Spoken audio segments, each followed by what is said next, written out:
Good. So I guess what we're going to do right now is just do what we normally do when we start the meeting. For you new people, sorry about this. For you old people, sorry about this too. But I'm Roger Mann. I'm the safety officer for the Aero Club. And we got Bob Pierce, which is the manager. And let's see, what do I know we got some instructors in here somewhere. John. And let's see, where's Jerry?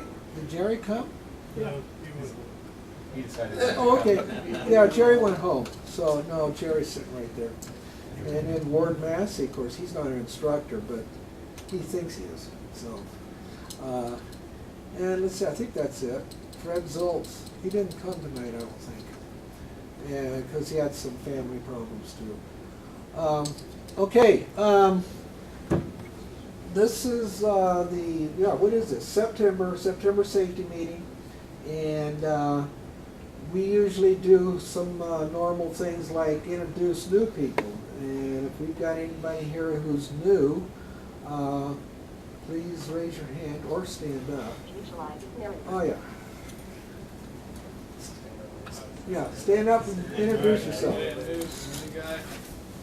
work here on base. Sept, second name, it's just was a power plant mechanic. And going from a private, aiming for commercial and taking it to the airlines. Checkbox. So yeah, glad to be part of the crew here. Checkbox. It's And unchecked. looking forward to flying. Okay, welcome to the club. Okay, let's see, anybody else? There's been, let's see, some people here haven't been here for a while, so they're almost like new. Okay, yeah, Jack. So the next thing is what we do is we talk about experiences. Has anybody got anything to share as far as experiences or anything like that? George Watson isn't here tonight that I can see, and so I guess we're basically, we'll have to depend on somebody else. George is a manager of an airport, so he has every once in a while good stories to tell. It does not have to be just Aero Club airplanes. This can be people who fly for the Air Force, Navy, Marines, anybody that has any story to share with something that might have been exciting to share.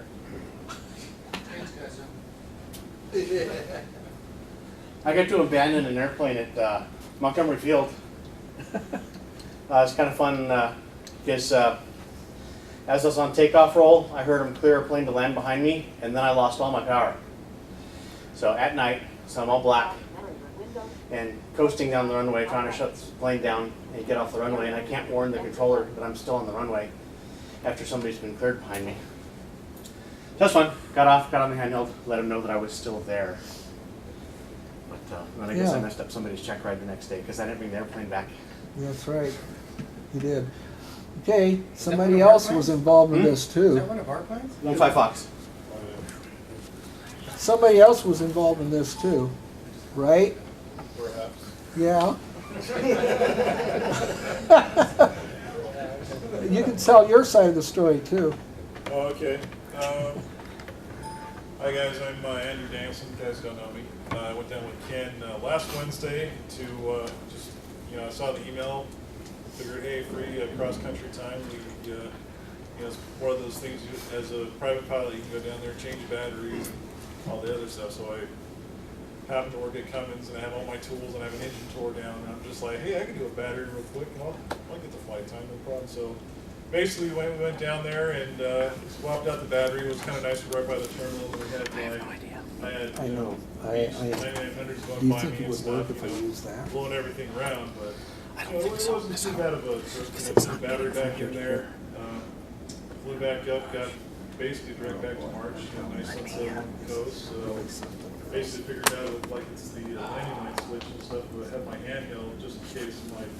I was kind of like, I don't really want to mess with the lights and stuff until I get closer. So we got closer, started going in and out, looking at the amp gauge and stuff. And we were probably with the landing line all the way out, we're drawing about maybe get almost 10 amps and stuff. So just be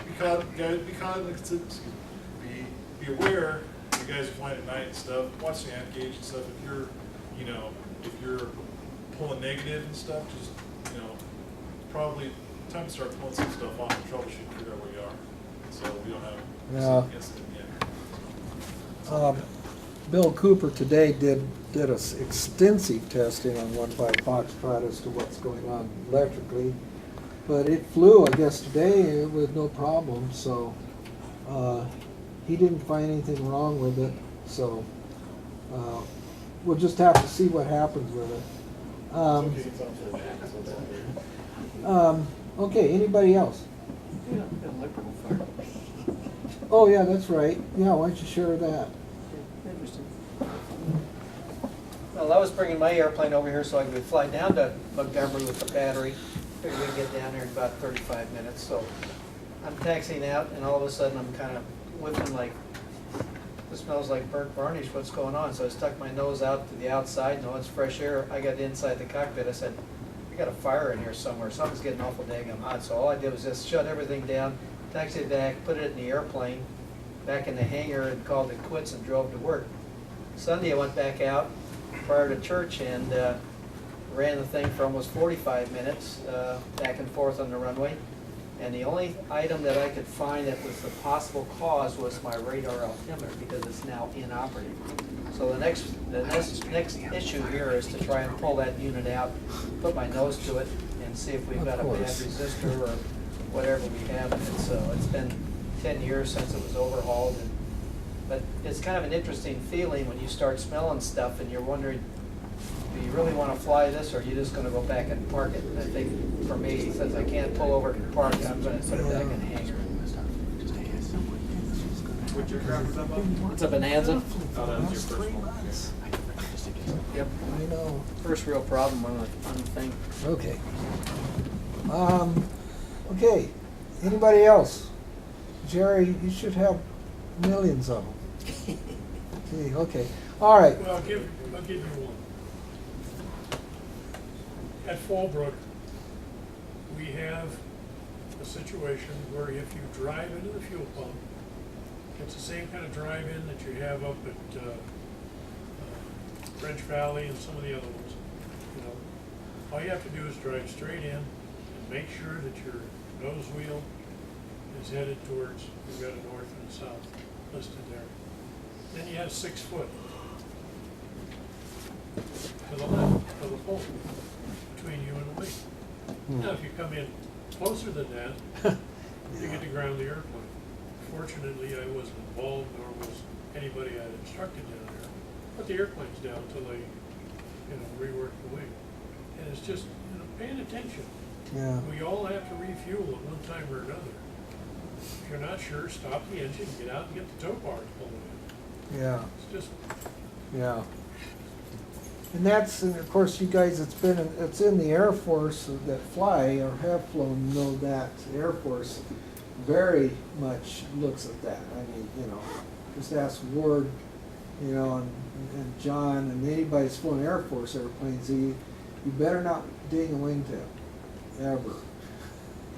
So, okay. Has anybody here have just recently got a new rating, or soloed, or gotten violated? violence. Okay, let's stand up. Eric can stand up. All right. On Saturday, Eric slipped the Sorleys by himself down at Hemet. I told him to come back on his third landing to pick me up so I could fly back to Mars with him. And he says, if you get out of the airplane, this airplane flies a lot better. Says it was a lot quieter. Yeah. I'll never forget my first solo. Well, Phil Quinn also, Yes, he's sitting back there. Stand up, come on. Yeah, we did the same thing on the 6th. We went down to Hemet and did about a half a dozen takeoffs and landings. And Jerry said the same thing. We pulled over and he gave me a little briefing and said, I'm going to be waiting right here. So, yeah, make sure you bring me back. He cut a big chunk out of my shirt and we showed it all off and we went and had some breakfast over there, but it was a pretty cool day. We were going to do it discreetly back here at March, but as you Find know, me scissors.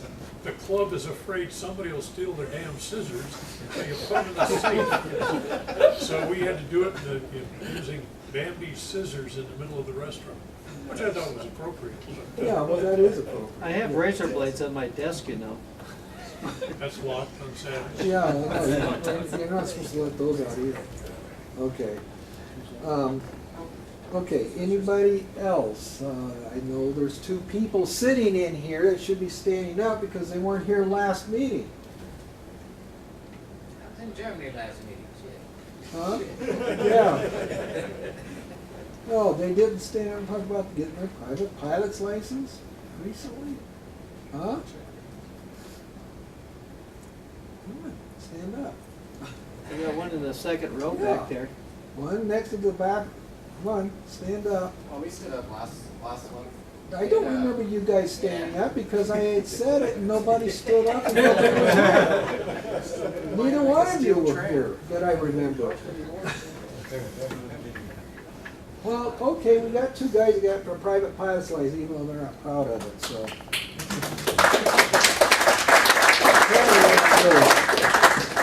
I know that Phil Quinn will jump up when he gets his. He'll probably be yelling. Okay. Oh, gee, you just disconnected That made it me. worse. Oh, gosh, you sure did. Because now I totally lost all track. Okay. Tonight we were going to talk about distractions. We will still talk about it, but the video would have been really good. And what I liked about the video is it gets into more of an attitude and it talks a little bit more on the psychological side about distractions than what we're going to talk about here. That's why I wanted to show the video. It was a very good video. It was old, but it was produced, way back in the days when they used to make a lot of those kind of things. And the video, it's got a lot of, things in it. You sit there and laugh at the way that, the clothes are wearing and all that stuff. But I'll tell you what, it drove a point across. And that was one of the things why I wanted to show it. It was the primary reason why we were doing it. Okay, there's a couple of things I need to do here, and that's Joan Cooper. She's got once advertised this 22nd annual cross-country caper and polka run. How many know what a polka run is? Have been involved in it? Yeah. Well, this is one that's coming up on Saturday, October 11th. And there are flyers up here for those who are interested in finding out about this. It's everybody I've known that's been involved with these love it and have a lot of fun. I just happen to have not done it myself, but they'll be sitting right here if you're interested. Let's see, what was the other thing? Oh yeah, okay. What we're going to do right now is have Bob talk to us and try not to be too long. Since this is going to be a short meeting, it's supposed to keep it that way. Well, if you get me started now, I'll be done to 7:30, then you got 30 minutes. Oh, gee whiz. Yeah. Well, the movie was 25 minutes, but since we're not going to be doing that, we'll do a discussion. So, go ahead. Ready? Yeah. Okay. And Well, again, I'll- welcome to everybody that's to our safety meeting. I want to cover a couple things here that came out with the standards meeting and what's taking place with our hot Oh, it's making temperatures noise that now. we're getting up to 108, 109 degrees out here. In cooling of the aircraft, you've got to get speed on the airplane. Don't try and climb at the standard rates of climb and airspeeds. It's not going to work. All you're going to do is heat up the engine. Drop the nose, you may end up climbing at 300 feet per It's minute. because that's We want to gone. push air through the intake What happened? and the nose cowling so that we can keep those cylinders and the oil Oh. temperatures down. That's because Especially on 15 and 29 Foxtrot. Both of those aircraft are beginning to warm up. We're fixed pitch and we're not getting a whole lot of airflow through that. On 234 Whiskey Papa, the engine's a little bit sluggish on acceleration. So if you're carrying two people in that airplane, ask for a taxiway Delta, 32 takeoff with a back taxi. They'll give you an extra 1,000 feet. And you'll find that it's much safer than trying to use runway 30. even if you're flying formation. So please do consider that. Runway 32 at Delta with a back taxi, they'll give you as much runway as you want. I take about 2 extra 1,000 feet, and that gives me plenty in case something takes place. Clearing officials, I want to take and thank each clearing official that we've had for stepping in and helping John out in regards to filling in slots that sometimes become hard to fill in. John's been doing a real great job, even though he's gone a lot with American Airlines, and he's already got the new sheet up for January, February, March, if I'm not mistaken. So thank you again. I want to appreciate that. Credit cards for everybody, and that includes students and regular standard pilots that we have. You've got to put the 3-digit code in there.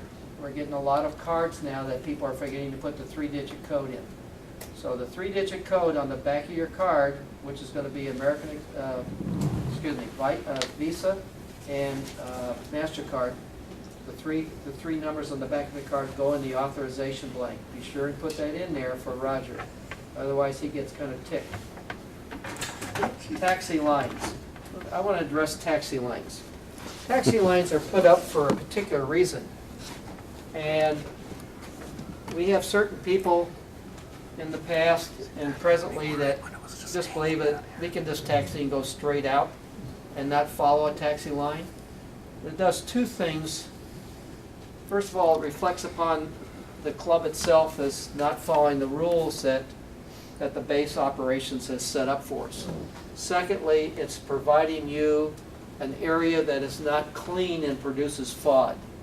So if I drive 29 or 15 and I go straight out without following the yellow line, I'm putting that aircraft and that propeller in a situation where it's going to be picking up all the grit and gravel off the ground, including the hard tar, and we start nicking the propellers. Propellers today are over $4,000 for fixed pitch. If you want to go to a 3-blade or a 2-blade constant speed, we're looking at anywhere from $9,000 to $15,000. Cost. We got to keep our costs down, and we've been doing very well in the club for the last 6 months. So I really appreciate your help on that. But consider the yellow line, and the yellow lines are there for a particular reason. Use them. If I see the next person going straight out, I'm going to ground them. I hope you understand that. Thank you. At this time, I have one individual who wants to talk about tow bars. So. Oh, well, wait, no, that was going to be part of my Oh, you are going to include that? presentation, yeah. Okay. Yeah. Well, that person will then talk with Roger Yeah, when he gets up about that tow was bars. part of what our distraction thing is about. Okay. All right, can you see that? Okay, that was supposed to, it's called Oops, Did I Miss That? A classic case of being distracted. I was going to show you a nice video, but we're getting late. Somebody asked last week when I took off from the Yukon and the airplane on the dirt runway, somebody asked me, was there much buildup of dust? Well, yeah, I have a video of that. And it's, if you want to see it, I'll show it to you later, but right now, just for the sake of time, if anybody's interested, I can show you the 737 I was taking off on a dirt runway. Okay, one of the things we do cover is our, oh yeah, wait, before I go anywhere, did you have anything to share? No. No, okay. Wing safety has nothing to say. That's good. Okay, that's good, yeah. Keeping clean. Okay, on the SOPs, this is the last of Chapter 7. This is the end of the SOPs and our operating instructions. And it's on the flight instructor. And basically, this is aimed to the flight instructor. But it just kind of covers what he is responsible for. And he is responsible, obviously, for the safe practices of everybody being able to get their license and or checkouts.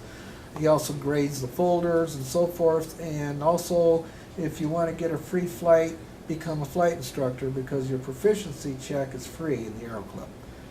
Any questions? Okay. Many years ago, when I was getting my private, and I won't say how long ago it was about, a long time ago. I don't even think John was born yet, but anyhow. I was doing one of my first cross countries, and we were flying out from Vandenberg Air Force Base, which is where I was stationed at, and we were flying out across the valley over to Visalia and back again. And when we were coming back from Visalia, of course, back in those days, we just had the VOR, and we didn't have GPS or anything like that.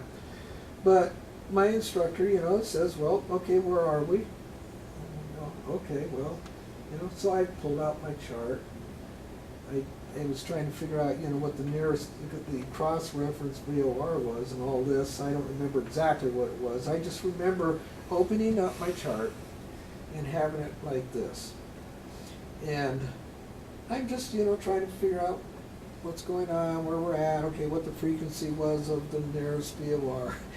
And I was sitting there, and my instructor said something. I don't remember exactly what, but he says, how are we doing? I says, well, I don't know. I think I know exactly about where we're at. I think I know we're right about here. And he says, well, no, how are we doing as far as flying the airplane? Well, I put the chart down, and we're like this. And I'm going, oh! And of course I calmly recovered the airplane. And of course he proceeded to let me know about distractions. That was my first major distraction as a pilot in the airplane. Believe me, that was not the last one. And then especially the Air Force planes. Of course, with the Air Force planes, C-141, C-17, you got an autopilot, so you don't have to worry about that kind of stuff. But anyhow,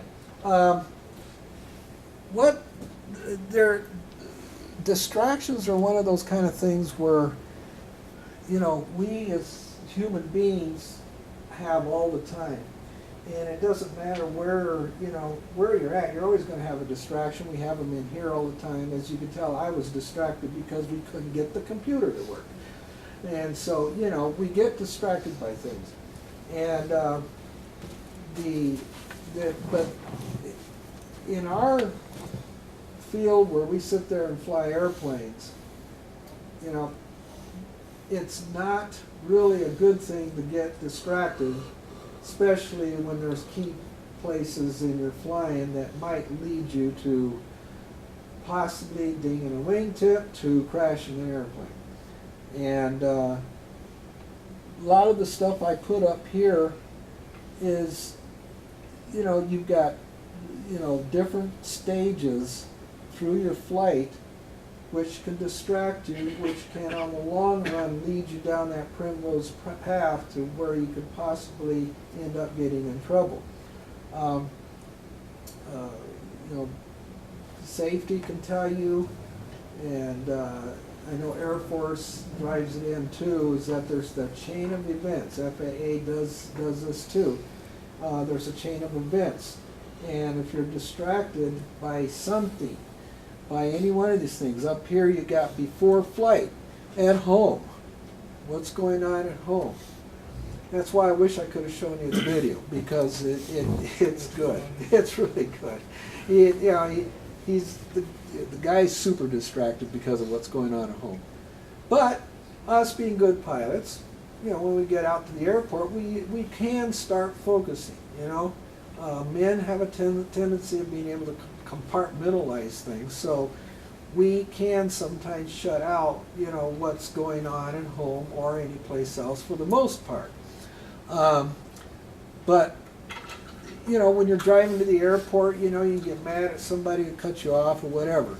And then putting up with the people at the Aero Club, I know that sometimes, I try to give you guys a hard time, and I was told by John, the chief flight instructor, to do that to see if you guys are paying attention to your flying. The pre-flight, one of the things that in the Air Force is that when you do the pre-flight, you can get distracted real quick when you're doing the checklist. And believe me, it can happen real easy. I know with Ward and I, when we used to do the pre-flights on the 141, we used to have a policy where we set something up where if maintenance was out at the airplane and doing something on the airplane, then what you would do is then go to the next item that didn't interfere with maintenance, and then make sure you either made a note of it or a mental note, whatever works for you, but just make sure that when you get done with the regular checklist and then maintenance is out of your way, then you can go up and then finish the checklist. But the idea is that you needed to run the whole checklist. And that's a large airplane. In these airplanes here, it can get you equally in trouble if you aren't paying attention to what you're looking at. All it takes is just one little tiny item that you missed because you got distracted by something out there on the flight line. I know it's been hot for these last few days, and of course because of that heat, you know, it's kind of hard to concentrate sometimes too.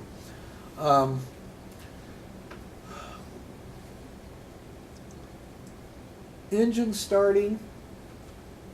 Do you pay attention to your, or to the area that's around you? One time I was out, and I think it was with Jerry, we were out starting the engine. It was when I was doing some instrument instruction with Jerry. And the guy that used to be what I do now, he didn't fly or anything. He was not a flyer at all. He was an accountant is what he was. And one day he came out to the airplane after we had started the engine. And then Jerry, I think, saw him first or something, and I kind of saw him out of the corner of my eye, and he was walking up towards the airplane over here. And, you know, now obviously there was nothing we really could have done about that, except maybe get that engine shut down right off. That was, you know, that was my first thought. But when you're starting that engine, make sure that you don't have something within the area. Yeah, we yell clear, okay? But you know, not everybody understands or even knows what you're doing out there with that clear, especially if you're talking about somebody like the individual I was talking about that doesn't fly. And I know that many of you have been involved with some of the flights that we've had out here, like when we had our picnic and our barbecue, we had several people that were out flying. Most of those people were not pilots or flyers at all, they were just getting rides in the airplane. So in those kind of situations, obviously you need to be careful. But when you go down to French Valley, do you keep your eye open there? You know, keep your eyes open because you got people wandering around on the airports, and not all airports are totally secure. Even though a lot of them, they're putting these cipher locks on and stuff, but people can still get out there. So engine start. Taxiing, okay, taxiing again, you know, the beat up a hold horse, you know, basically, you know, wingtip clearance, as Bob talked about, try to stay within those lines that are there painted, because they're there for a reason. As long as you stay on that line, you're probably not going to run into anything. However, you could run into another airplane or vehicle. And we've had that happen, not at the club, but we've had some close calls here, but especially at a civilian airport. Be really careful. People can get out on the flight line at Riverside Airport. And so, especially, you know, I know the Civil Air Patrol has got passes to get on the line, and several other people own airplanes. And they drive around all over the place out there. So watch out for that. Getting distracted, you know, be situationally aware. Engine run up, same thing. When you're out, usually you're out there on the hammerhead or someplace out in the field, so usually you won't have anybody out there that you have to worry about. But then again, are you paying attention to what you're doing on your pre-flight while you're doing the engine run up? That's the other question. You got to watch out for that, because there's some things that can also distract you, like another airplane coming up and pulling up next to you, especially if it's a really nice looking airplane. Yeah, and you're sitting there, or a nice looking woman or man, for the women, who's pilot, and oh wow, you gotta keep those distractions down. Try to keep your eyes focused on what your job is and what you're doing out there. And I use the word job because, you know, it is your life that's in hand when you're piloting an airplane. Even though you may not be getting paid for it, At that point in your life, it's your job right now to keep that airplane safe. And then, of course, positioning on the runway is another one. Watch out for the other guy, especially non-towered airports, especially at French Valley. You know, man, it's nuts down there. And a lot of you guys that's been down there know that. Any questions so far? Any additions? Okay, in flight. Oh, good grief! I could go through 100 items. You know, and the idea of this class is not to go through all the items and all the different things that can happen, but it's in flight. You got your GPS, you got your iPads, you got all your stuff, and I'm telling you right now, the FAA is now raising the eyebrow about those things. And you know, but the airlines are kind of concerned about the glass cockpit and the pilots getting lazy and not ever flying the airplane and letting it do everything for them. But in the smaller airplanes, people are handheld GPS, handheld iPads. You know, are you paying attention to what you're doing with the airplane? Fly the airplane. You can't get any deeper than that. Do you know where your pencil is? Or your second or third one. Or your second or third pencil? Exactly. Right. I know when I started getting the IFR flying, Jerry was the one that said you should have more than one pencil in hand. And he doesn't like it when you write on his leg. Oh yeah, I know. No, he doesn't. I don't know how John is, but I know Jerry. Better's the guy that takes the pointy end of the pen. Well, I was holding it with the right hand. Your leg is right Puts it there. on the throttle. You come out with a striped shirt, pair of pants. Do you know where your glasses are? I know, especially when I was going for my instrument check ride, I had a real problem with my glasses, and I had to have my glasses to read the chart, but I couldn't read the instrument panel. And my instructor at that time told me, says, you know, well, you're going to have to deal with it before the check ride. So I had to do this thing where I had it like this. I could see the instrument panel and then look down at the pad. If you got glasses, the best thing in the world that you can't wear all the time, in other words, if for some reason, you then get those strap things that you put them here at the very least. Now the problem is, of course, you got your headset in order to put them on. So, you know, when you're flying an airplane, that's something that you got to think about.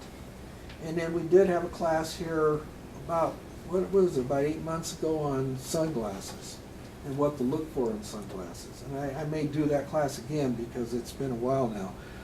There are types of sunglasses you shouldn't wear and others that you can wear, at least by the recommendation of the FAA. Are you eating? Are you drinking? What do you do when the window or door opens on takeoff? Down further, I think it's this one there. Thinking about the event occurred, yeah, it was a Mooney M20F on takeoff run at Cable Airport in Upland. According to NTSB, on board was a private pilot with 2 passengers. The pilot reported that the cabin door came open during takeoff. The runway is 3,800 feet long and 75 feet wide. He intended to continue the takeoff and return to land and close the door. However, the passenger in the right front seat distracted him. And in the time necessary to try to calm the passenger down, the pilot lost directional control and ran off into the ditch.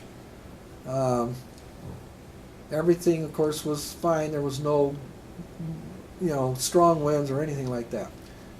But the pilot lost what he was there for.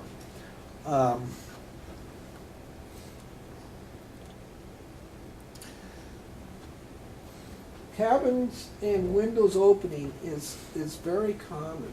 It does happen a lot. There is no reason to crash an airplane because of that. especially in most airplanes where the doors open like this, because the slipstream is going to keep them closed. Now, if you have a passenger, what should you have done before you took off with that passenger?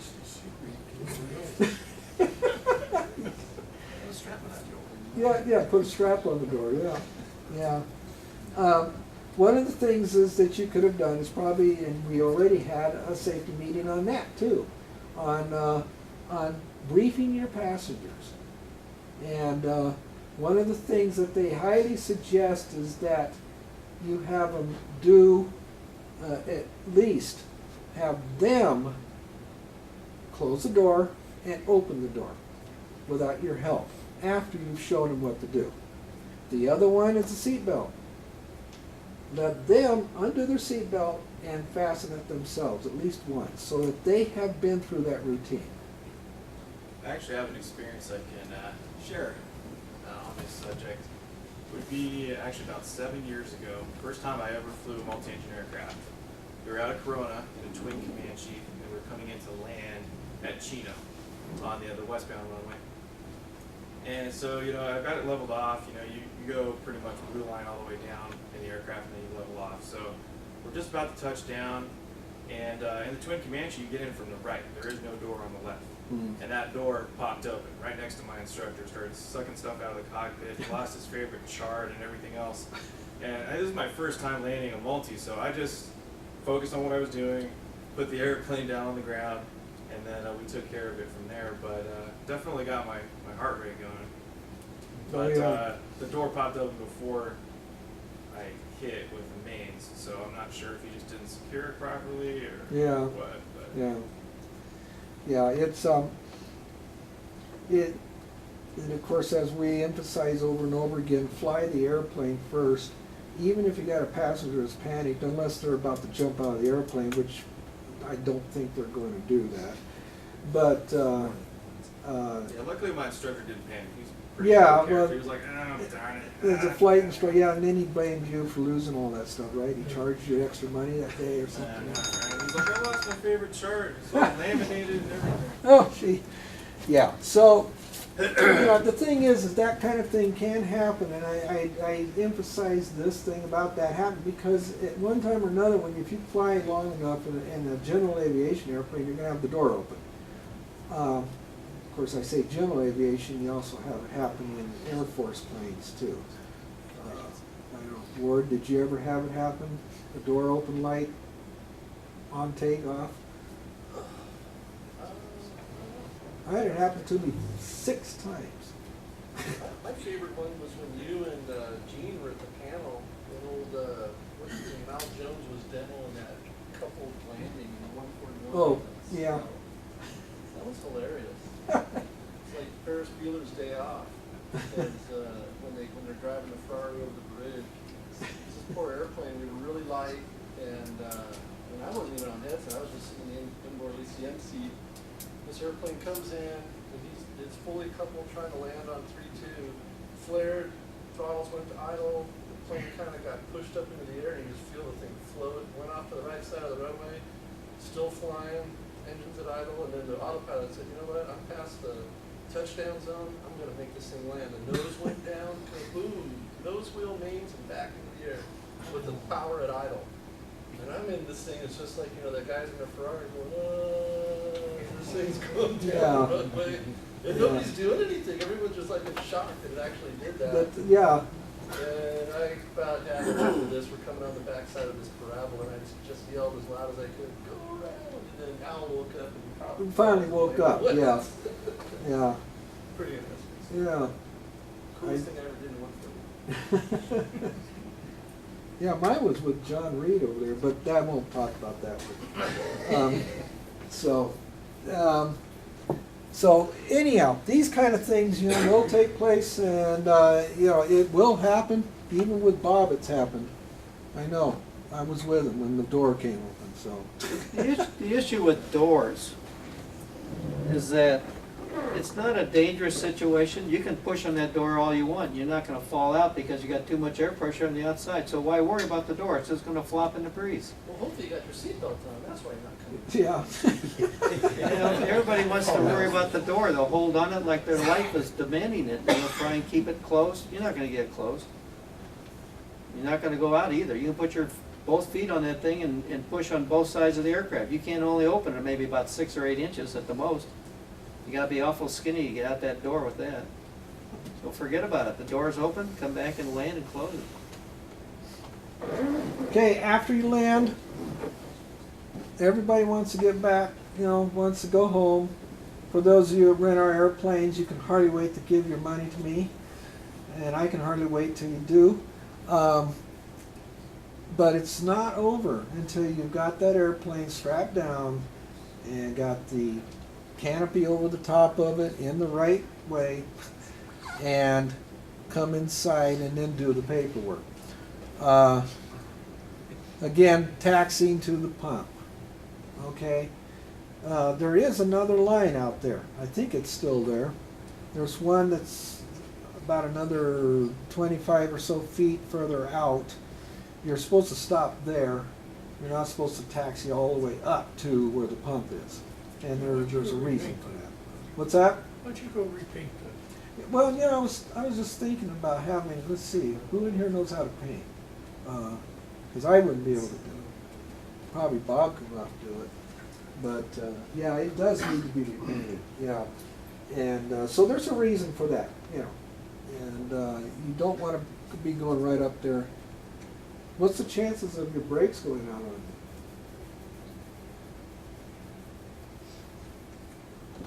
you? Happened to me. Fred Zoltz was with me on that one. Fortunately, it was just one side, so no big deal. Of course, the airplane was going like this, but I'm coming in for a landing, and everything fine, and all I was doing was a touch and go. But I look out and here, and I'm looking down at the left wheel, and here's red stuff just right out the back. and Fred, I don't worry about it until we land. And of course, it was a lot of fun trying to get the airplane back. I mean, as long as we didn't, most of the time we didn't have to step on the brake, but we got back to the club. But yeah, it can happen. It just all of a sudden just drained out. Okay, and then of course again putting up with the people in the Aero Club. I would have put my name in there, but I didn't want to do that. Okay, what time is it? It's assumed anyway, you don't have to write it. What's that? I say it's just assumed that you would do that, you don't have to write it down. Oh, yeah. Mm-hmm. Aren't you? I hear Arkansas calling. Okay. Okay, just remember designated pilot examiners are required by FAA to do realistic distractions. And I think what was it was the three I mentioned, two of them. One is the door coming open, and let's see, there was a couple other ones that I can't remember right now. But they are required to do it. There it is. The third one down there, door opening, seat moving on take. That was it. Seat moving on takeoff, the latching mechanism, and then unlatching the seat belt.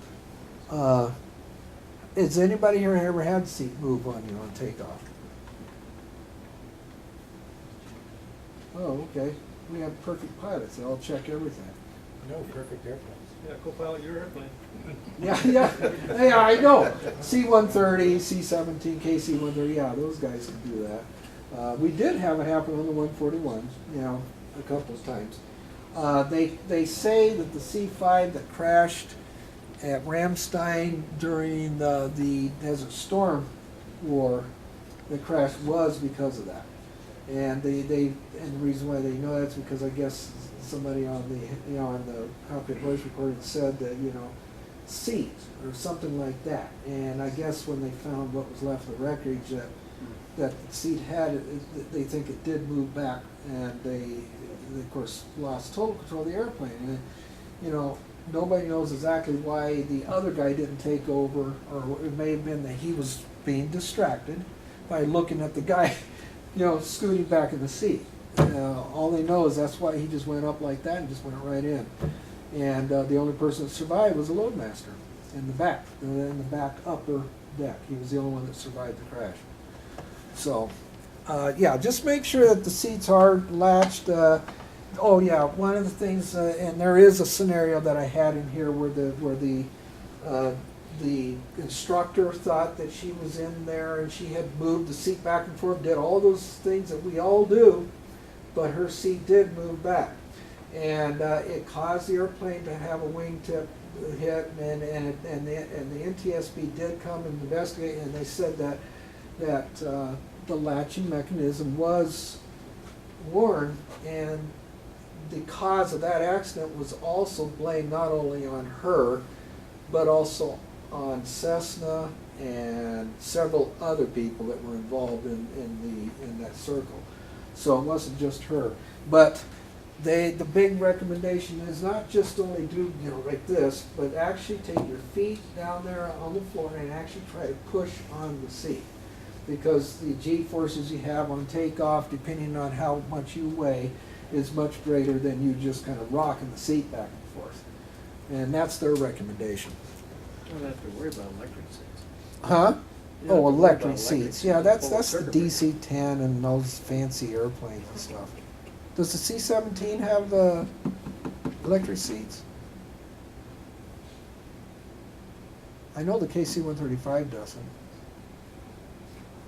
They don't hardly have anything. It's, and this is just a statement that I made up here. The fact that we all react to something without warning, we will react. The pilot can combat this by to stay proficient. In other words, not just being current, but stay proficient.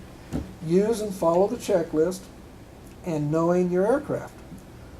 Be focused on the task. When a pilot knows what he or she needs to do on a normal flying operation, when an emergency distraction takes place, that pilot's more able to take care of the problem without being totally distracted by it. Obviously, you're going to know something's going on, but fly the airplane first and stay focused on that task.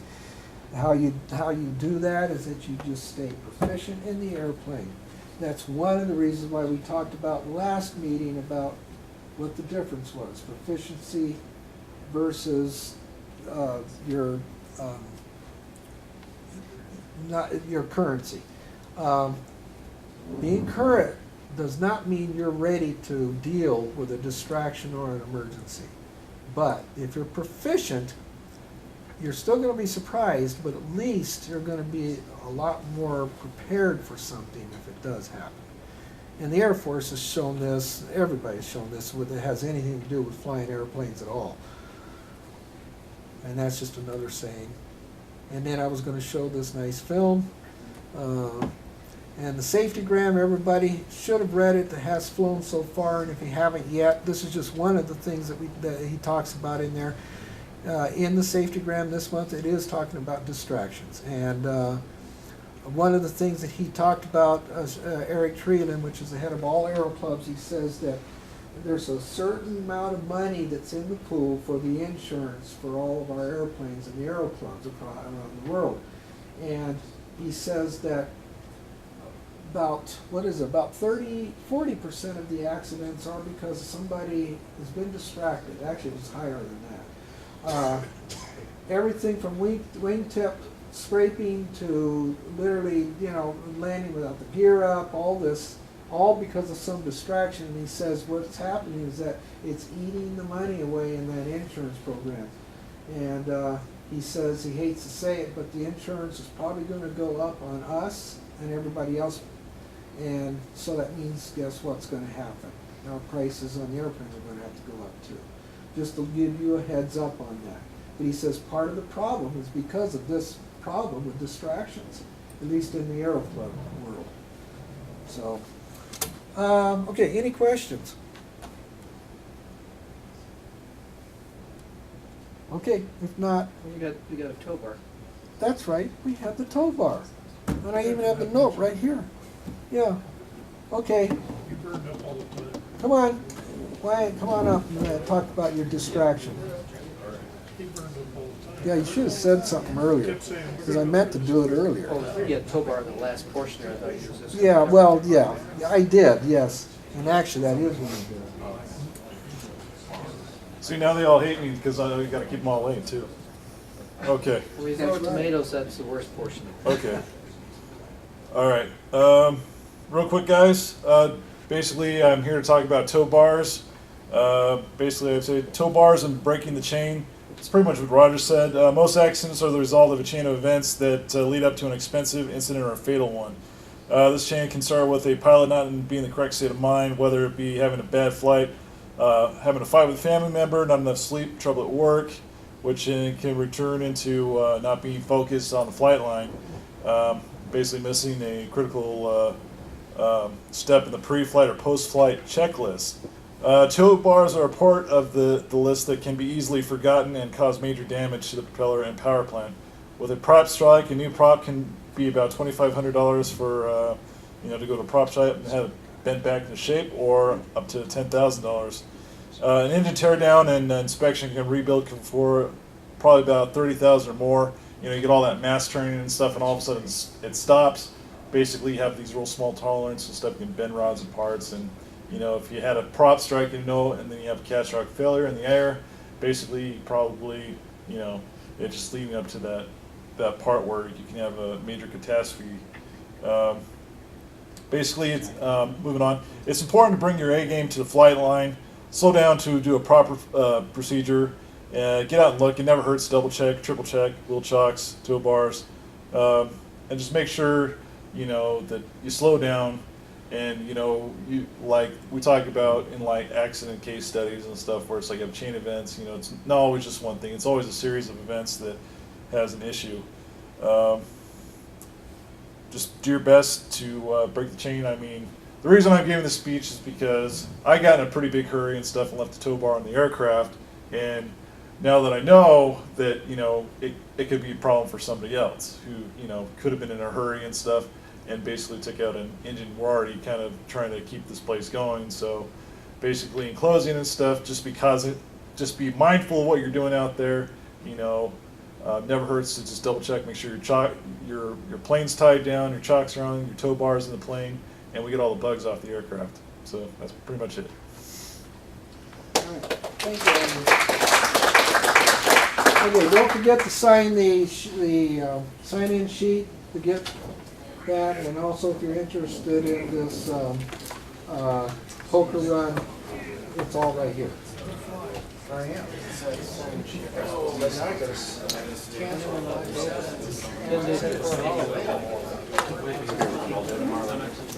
Yeah.